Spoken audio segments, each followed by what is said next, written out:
नमस्कार, आप सभी का स्वागत है सांची किरण न्यूज में। सुविधाओं के अभाव में बच्चों को नहीं मिल पा रहा उचित प्रशिक्षण।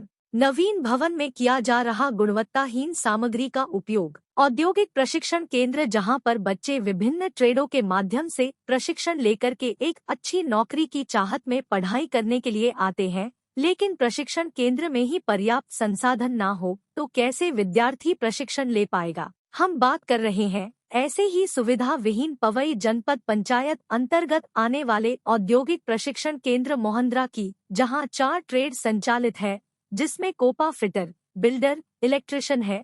कंप्यूटर कोपा के लिए विद्यार्थियों के लिए पर्याप्त कंप्यूटरों की व्यवस्था नहीं है, जिसके अभाव में बच्चों को 2 शिफ्ट में बुलाया जाता है।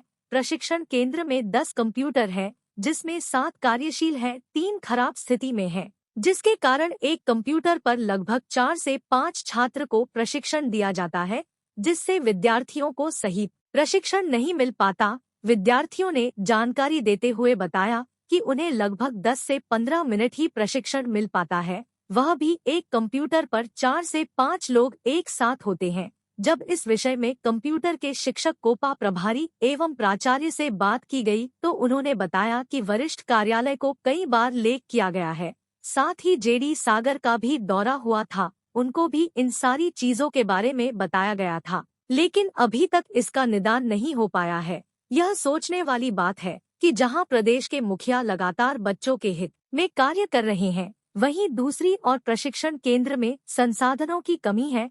ऐसे में बच्चे क्या प्रशिक्षण प्राप्त कर पाएंगे। साथ ही प्रशिक्षण केंद्र में भृत्य के न होने से शिक्षकों एवं विद्यार्थियों को स्वयं अपनी कक्षा की साफ सफाई करनी पड़ती है व अन्य कार्य करने पड़ते हैं। इसके अलावा प्रशिक्षण केंद्र के बनाए जा रहे नवीन भवन में गुणवत्ता विहीन सामग्री जैसे ईंट और रेत का प्रयोग किया जा रहा है। दीवारों की छपाई में भी घटिया सामग्री उपयोग की जा रही है, जिस और प्रशासन का कोई ध्यान नहीं है। बाहर की टीम आकर केवल औपचारिकता पूरी करती है। 24 लोग हैं, छात्राएं हैं वो 19 में छात्राएं और छात्र हैं 5। ये कब से अध्ययन रहते हैं, मतलब कब से आ रहे हैं? हम लोग सितंबर से। आप लोगों को कंप्यूटर की क्लास का अनुभव सीखने को कैसा मिलता है, कितना समय मिलता है कंप्यूटर हम लोगों के डिवाइड है सर। कंप्यूटर एक कंप्यूटर में 4 लोग ही बैठते हैं, 4-5 समय के लिए बैठते हैं, बस 10-10 मिनट बस। क्या सीखा आपने, कैसे सीखेंगे? क्या सीखा सर सीख लेते हैं बस कुछ ही। नहीं, 20 मिनट भी बैठते हैं तो आपने 20 मिनट में क्या सीखा? क्या अनुभव है? क्या आपको 20 मिनट में इतना अनुभव मिल जाता है कि जो आपको? नहीं सर, उतना नहीं हो पाता, लेकिन अब जितना चलता है तो। क्या आपने कभी शिकायत की? बोला था सर से एक बार, तो बोलते थे कि हाँ आ जाएंगे, अब क्या पता कब तक आते हैं। लाइट का क्या सिस्टम रहता है? जैसे लाइट ऑफ तो चली जाती है कई बार, तो कभी जनरेटर आपने चालू देखा है? तो हुआ है आपके साथ? होता है सर, लेकिन वो कंप्यूटर लोड नहीं ले पाता उतना। जी सर, पहले क्या हुआ था कि बैच कम था अपने पास, 26 का बैच था, तो वो 2-2 शिफ्ट में चलता था। अब पिछले 2 साल से सीट बढ़ गई है, डबल सीट हो गई है, 48 स्टूडेंट हो गए, तो उसको हम 2 शिफ्ट में चलाते हैं। एक सुबह 7:30 से चलाते हैं और एक इन लोग आते हैं 12 बजे से। इस तरह से हम 2 शिफ्ट में उसको डिवाइड करके चला रहा है। वो अपने विभागीय अधिकारियों को, बड़े वरिष्ठ अधिकारियों को लिखे भी गए हैं और पोर्टल के द्वारा एंट्री होती है कि कितने कितने डिमांड चाहिए, तो ये जाते रहती जानकारी।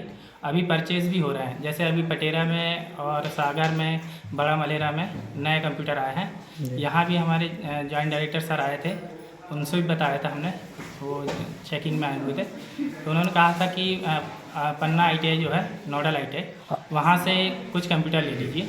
अभी वर्तमान में आपके यहाँ जो जिस क्लास में अपन खड़े हैं, कंप्यूटर क्लास में, सर इसमें जो कंप्यूटर आए थे कोपा में, वो 10 कंप्यूटर आए थे, जिसमें से 3 खराब है, 7 चल रहे हैं। और छात्र संख्या इधर पे कितनी है?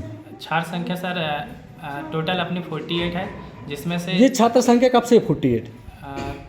3 साल हो गए सर। 3 साल में 8 या 10 कंप्यूटर में इनका ये जो अनुभव है सीखने का, कैसे सीख पाएंगे, कैसे इनका जो वहाँ आगे शिक्षा ग्रहण? मैडम ने डिवाइड कर रखी है, मतलब घंटे के हिसाब से की और डे के हिसाब से, तो इस हिसाब से इन लोग सीख रहे हैं। क्यों क्लास आने जाने का कोई लिमिट टाइम नहीं है घर आने जाने का? टाइम है सर उसका। कितना टाइम रहता है? जैसे सुबह 7:30 का बैच है और इन लोगों को हम 12 अरे बजे 48 बच्चे हैं ना, 48 बच्चों में 24 का डिवाइड नहीं 24, मान लीजिए 24 48 है। हाँ। तो इस टाइम के अनुसार एक बच्चे को मिनिमम कितने समय कंप्यूटर चलाने को मिलता है उन 7 कंप्यूटर में से?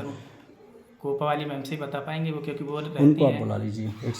कोपा टेट में कंप्यूटर आते हैं? जी कितने कंप्यूटर हैं आपकी क्लास में? सर, मेरी लैब में तो अभी फ़िलहाल वर्किंग कंडीशन में 7 कंप्यूटर। कब से हैं ये?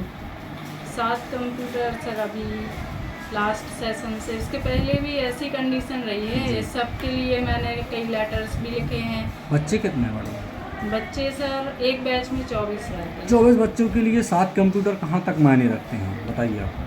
डेफिनेटली उसमें परेशानी होती है सर, लेकिन अब क्या करें, जो हम लोग का काम क्या हम लोग लिख के दे सकते हैं। जब ऊपर से ऑर्डर आएगा, परचेजिंग होगी, तब जाके फिर उसमें कुछ कर सकते हैं। तो जो बच्चे हैं उनको कुछ टाइम ड्यूरेशन दे देते हैं। हम लोग अपनी तरफ से पूरा मैनेज करने की कोशिश करते, थ्योरी क्लासेस भी चलाते हैं। आपने टाइम मैनेज की बात की, आपको मालूम होना चाहिए मैडम, यहाँ से बच्चे पैदल आते हैं, पैदल जाते हैं। करीब ये जो मोहंद्रा से ITI का फासला है, बस्ती से ITI कॉलेज तक मिनिमम 2 किलोमीटर दूर का फासला है। इस कंडीशन में बच्चों के ऊपर क्या प्रभाव पड़ता होगा जब टाइम देंगे कि आपको आना भी है और फिर कंप्यूटर क्लास सीख के भी जाना है? कई बच्चियाँ उनके साथ वाली चली भी जाती हैं, कई बच्चियाँ बचती होंगी। आपने ये उनका जो समय आने जाने का वो आप कैसे डिसाइड कर सकते हैं? आप बताइए क्या असर पड़ेगा बच्चों के ऊपर? सर, हम लोगों को सिर्फ 24 नहीं 2 बैच देखने रहते हैं। 2 बैच में हम लोगों को ये देखना रहता है कि सभी बच्चों को प्रॉपरली कंप्यूटर में टाइम स्पेंड करने वाले टाइम वो अच्छे से ऑपरेट कर पाएँ, सब चीज़ें सीख पाएँ सब बच्चे। जैसे 15-15 मिनट एक कंप्यूटर में हम लोग 4 से 5 बच्चे दे देते हैं एक कंप्यूटर में। तो उसमें फिर वो लोग आपस में कोऑर्डिनेट करके वो 10 मिनट 15 मिनट करके वो चलाते हैं। तो उस टाइम में फिर जैसे जो फ्री रहता है तो उस आपस में उनको फिर ग्रुप डिस्कशन के लिए टॉपिक दे देते हैं। और दूसरा सब्जेक्ट है तो वो फिर ऑब्जेक्टिव क्वेश्चन लगाते रहते हैं। तो वो दूसरी तरफ भी तैयारी होती रहती, प्रेजेंटेशन करवाते हैं।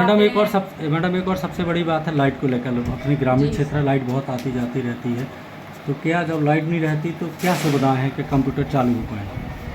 सब वैसे तो यहाँ पे जनरेटर है, लेकिन कई बार उसमें प्रॉब्लम होती है तो फिर कंप्यूटर चालू होने में दिक्कत होती है। इसका मतलब हम ये मान लें कि जनरेटर नाम के लिए है, काम के लिए नहीं है। अब क्या कहें उसमें, मतलब सर आपका पद क्या है मैडम? क्या नाम है? Training officer. नाम क्या लिखते हैं? मनीषा तंतुबाई।